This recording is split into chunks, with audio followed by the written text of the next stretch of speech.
What's up, YouTube? It's Dan from Daft Previews, and I'm back again. We just had a 6.6 unit profit day yesterday, taking our tally to almost 60 units profit on the season.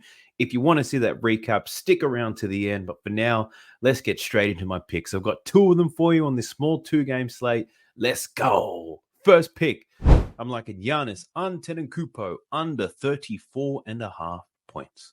Now, to see a line 5 points higher than his actual average this season is absurd. Firstly, the line for this game is set at 9.5, with the Bucks as favorites up against the San Antonio Spurs. Now, the Bucks have covered their line in each of their last 7 games as road favorites against Western Conference teams, so there is a likelihood of a blowout here. The Milwaukee Bucks, they're coming off back-to-back consecutive losses there against Indiana Pacers. Now, more about Giannis. He's covered this line in only 10 of 33 games this year, on his way to averaging 30.8 points per game and 5.8 assists per game. Now, over the past 2 weeks, we've really seen him settle into a playmaking role, so he's contributing in other ways. Over his last 10 games, he's covered this points line only once, averaging 27.8 points per game with 7.6 assists. Now, he's had 2 games against an ideal matchup for him to score some points. The Indiana Pacers, who allow the most points to power forwards, and they play at the highest pace in the league. In those 2 games, he scored 30 and 26 points. Now, in his most recent games against the Spurs, they do lean to the under as well. He scored 31 points against them and 11 points against them this season. Now, let's talk a bit more about his 11-point outing last time. This was done by design by the Spurs. I've watched the tape. The Spurs did lose that game by double digits, but Giannis still played 34 minutes, and he was still on the court with 3 minutes to go. He only attempted 12 shots to score 11, but he amassed 16 assists. So here's a little bit of film from that last game, and let's pay close attention to how the Spurs are defending Giannis in this one. Whenever he gets the ball in the post, they double-team him on the catch, and they force him to kick it out. In transition, they're walling up to stop any transition points from Giannis. When Giannis sets a screen, there's no hedge, there's no drop coverage. They're just looking to prevent Giannis from getting that ball.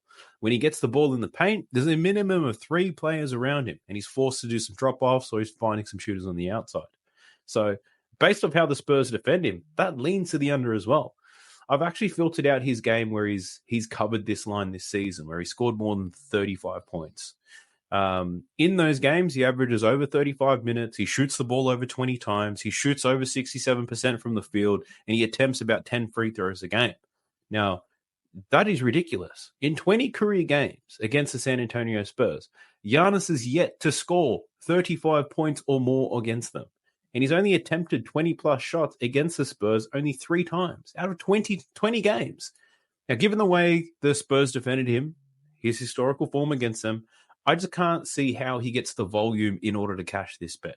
Like, sure, there is a world where he goes out there to make a statement against Wemby, welcome him to the league, but Giannis is an unselfish superstar. He's got heaps of scoring weapons on his team. His recent form has been about putting the team first, and against a team that would prefer that he does it that way, I'm happy to take his under here. So give me Giannis under 34.5 points. I've got a value play on Giannis as well. This pays $12 plus $1,100 odds. I've got this on Bet365. I'm taking Giannis under 28.5 points and 10 assists. $12 plus $1,100. Nothing more I need to say. If the Spurs play the Giannis the same way they did last time, this bet cashes with ease. Before we get into my next pick, I just want to do a quick shout out for comment of the day. I want to say what's up to John WWCC. He said, already took Siakam under 24.5 points. Memphis allow the fewest points in the paint at home, where 69% of his field goals are made. Now, I absolutely love that play because I'm no professional. I'm not the best at doing this, and I never will say that. And it's all about learning for me. So if you guys have knowledge that you could share with me, put it in the comment section. I like to be challenged on my picks. Maybe there's something that I didn't consider. So feel free. Don't roast me. Actually, roast me. That might be funny. But feel free to drop some comments on what you're playing and the reasons why, or if you see any sharps or any other cappers out there, put some plays with some explanations. Feel free to share them in the comment section. You can help other people who are also viewing this video. So John, thank you very much, my man. I think that was great. Hey, and the good thing is we both cashed our bet. Siakam went over, but he went under that 24.5 that you took. So win-win. GG for us. Now, if you appreciate the effort that I go through on a massive win streak, I haven't seen anyone on YouTube with almost 60 units profit on the season, just saying. But I do commit a lot of my time, a lot of effort to put all this stuff together for you guys. So if you do appreciate it, like, comment, subscribe, all that good stuff. Watch to the end. Now, let's get into that last pick. My final pick is Contavious Caldwell-Pope over 9.5 points. We're going to call him KCP for this explanation. Now, when I saw this game in the slate, I already knew which player I was picking immediately. It was just a matter of what's his line going to be. Now, KCP, he's covered this 9.5 point line in 15 of 33 games this year, averaging 10 points per game. So the line seems right, given the Nuggets are on the road, favorites to win. So why KCP? Well, this man must have circled the Golden State Warriors games in his calendar every single year because he always seems to perform well against them. Now, check this out. Dating back to 2022, KCP has played the Warriors 7 times. He's covered this line in 6 of those games. That lone game that he went under, where he scored less than 10 points, he only played 21 minutes, and he was suffering from a non-COVID illness, and he spent half of that game within the locker room. So I'm willing to give him a pardon on this one. I've also watched the film on his games against the Warriors, and it's pretty obvious that he's the least threatening player in their starting lineup. He's usually defended by Steph Curry or an aging Klay Thompson. They're both on the wrong side of 30. They can't run through screens. They can't stay in front of KCP if he decides to drive. Pretty much KCP, he's wide open on the wings or in the corners quite often, especially when Jokic catches the ball, whether he's in the high post or in the low post. Jokic is able to find him every single time. He's also scored some points in transition, off turnovers, or long rebounds. So basically, KCP up against the Warriors, he shoots wide open threes and layups. And that's why I like this bet for KCP. We only need 10 points, so let's get it, my boy. I've also got a KCP value play just to wrap this one up. I'm taking him for 15 points. I got that for $6.25. That's plus 575, I believe, or something like that, 525. And he's covered this game in 5 of his last 7 games against the Warriors. 5 3-pointers, why not? So a couple of 3-pointers and some layups. Let's do it. 15 points, KCP, baby. So those are the only 2 picks that I've got for you. It's a 2-game slate. I might have more tomorrow when the markets open up, the role players, bench players come out, yada, yada, yada. If you're interested in seeing that, you can jump to the Discord. Absolutely free. Everything that I bet on is shared in that Discord.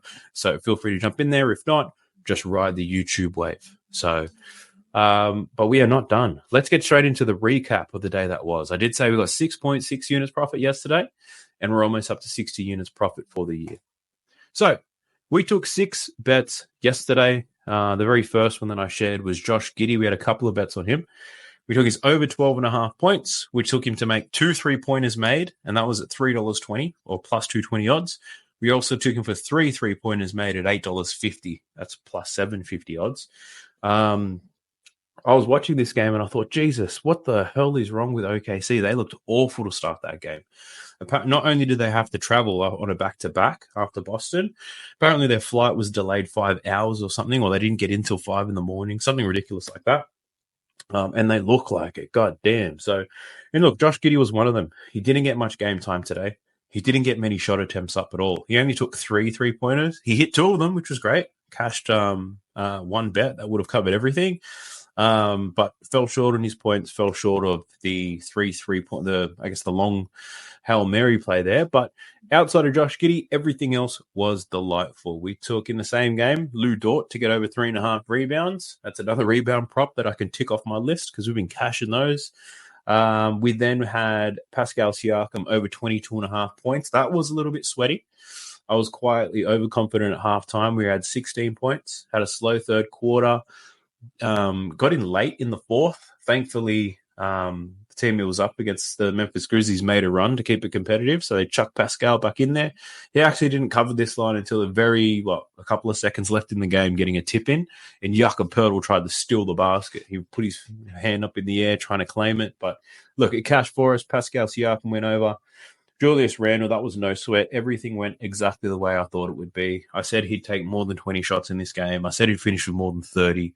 I think he took 23 shots, finishing with 35 points. So easy cash on Julius. He's starting to become a Hall of Famer on this show, so I might have to create something like that. I don't know if you have any ideas. Put it in the comment section. What do I call these guys? The Daft Preview Hall of Fame, the DP Hall of Fame. I got no idea. I'm not very creative like that, but you let me know. So 6.6 units profit. Looking at a season record, we're almost 25 units profit on player props, 45 units profit on value same games, and the long shot singles. I've only put 2 of them up on here. We haven't hit yet, but we'll see how KCP goes. And same game multis, avoiding those really. They don't make much money whatsoever. So on the season, we're at 59.91 units. That's a 14.85% return on your investment, which is amazing. Apparently, professional bettors aim to get, they usually hit between 6 and 10% ROI. So for us to get almost 15% ROI on 231 bets is pretty pleasing for me. So let's ride it. Let's get these next 2. Let's cash those. Keep cashing checks and making this graph look pretty. But look, if you made it this far, I do appreciate you. Thank you so much for watching. We're still really starting to gain some traction here. We're getting over 1,000 views on every single video. So keep up the good work. Keep supporting me, and I'll keep doing what I can for you. I'll catch you guys in the next one. Holla! Sub to the channel cause your boy's getting busy. Coming to your line from the west side of Sydney. We've got the free picks and the juice and the daily. It's all free, you don't even have to pay me.